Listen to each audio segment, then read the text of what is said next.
台湾南部的天时稳定，随之改好，故所有看涨的鱼的下工，安尼的技术发展到改好哦。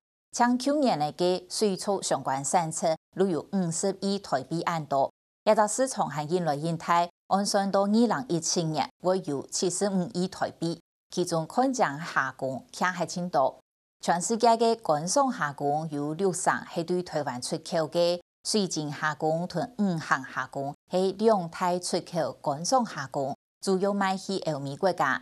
唔可能quite難想象，安尼嘅生意竟然睇屏東從此做田內鋪嘅，也就鄉鎮嘅搶人嘅揚州人順後，幾隻嘅有超過100間嘅養殖場哦。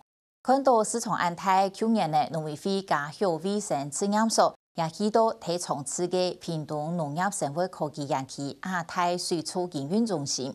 安尼亞只出口檢驗檢疫通關，睇亞內路是得做到嘅，唔是跑去跑轉，省嘅幾多時間，為來提升台灣觀賞魚嘅下工嘅外銷競爭力。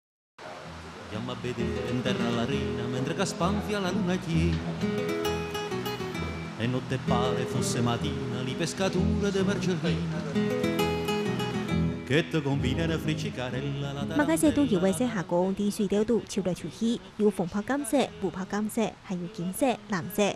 按到按当年的色，看到你唔好转眼。我们一定要把它当做宠物，其实应该就是说，它就是我们的宠物。跟虾子玩，它其实是有互动的。眼眼看张秋米安泰了嘅水晶下工，现在有些有点意下，需要按到变化，无所忘记多热，忘记闊。我们常常讲，说水晶虾都是那个鱼缸里面的花瓶，它很漂亮啊，它颜色，然后你可以经过你的挑选、筛选，然后去达到你不同的表现，然后你可以拍了照片之后登上网络跟大家分享。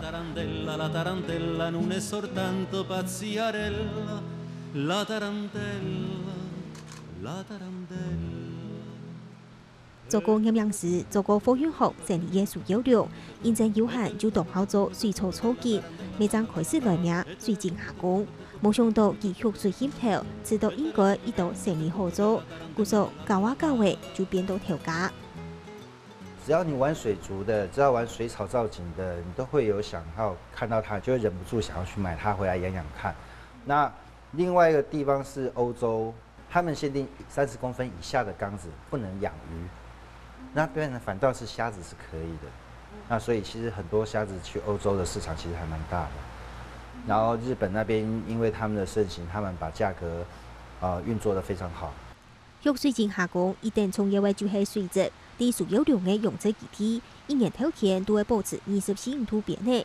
當日行為一段時間，啲水工頭前認真看打工下工嘅情形樣嘅。你如果說你看着蝦子知道說它不吃飼料啦，它脫殼不順啊，它殼脫了怎麼就今天這個缸子怎麼3、5隻死掉了？那你有沒有去關心它們？你常常去觀察它們，知不知道它們怎麼樣了？是不是要該做換水的動作呢？還是說該下一些消毒劑，或者是說該把水質大量去改變它的水質，或者該移走整個缸子該換掉？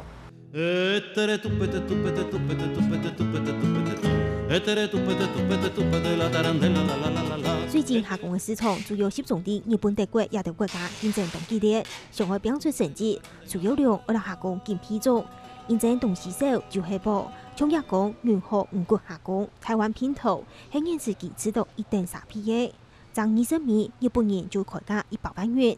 它最迷人的地方呢，其實就是它身上的斑點細斑，然後還有它身上的一條背線。你從上面看它的時候，會覺得像一隻魚骨頭，被吃完魚肉的魚骨頭。那再加上它臉上的細斑分布很均勻，還有它的腳是黑白相間，就像那個3斑家紋一樣啊。所以其實這隻蝦就以目前來講，台灣拼頭它已經算是一個極限，就是它所有特徵，它所有的表現都有。所以它最迷人的地方，還有它最值得驕傲的地方，也就是這裡。同樣係啲農業生物科技園區都好，另外嘅水草基地，也看呢重點海馬水工當地嘅本水，愛海馬順時態，幾時天錯冇必我到喎。他們會用吸的，像吸管一樣去吸它。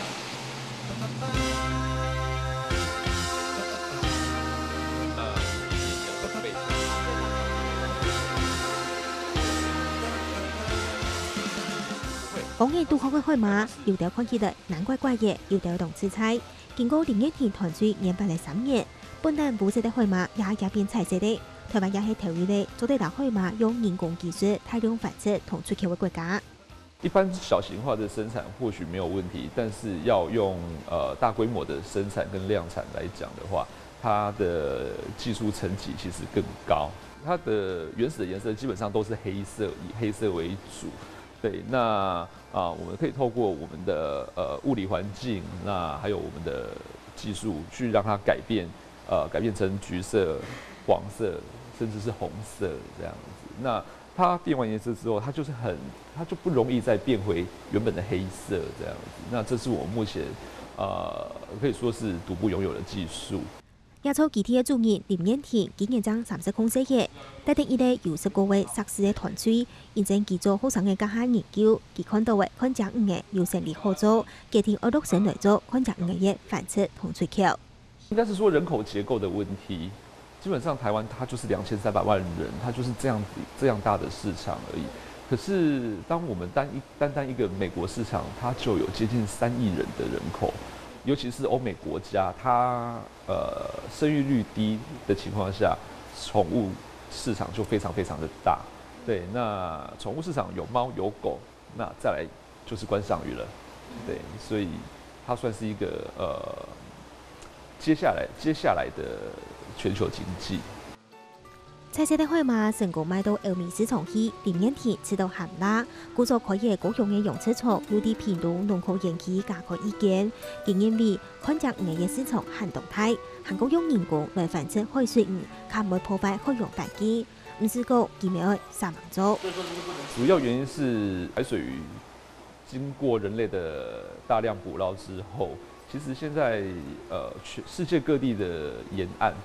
海水觀賞魚的數量驟減，所以非常可以說是很嚴重的破壞生態。那我們同時也可以去做復育這個動作。台灣有並以韓家強嘅技術來發展看漲魚嘅下工嘅產業，同條擺國家島愛變多變價式方式冇同樣，也係個經濟價值嘅時代。社會下嘅東西嚟出嘅東西當多錢。有按太按上年嘅市場，後生人就會想去做。行話堅持沒有介意新嘅想法同經營方式，無看其係細細米嘅魚嘅下工，沒有機會喺國際學打出名聲。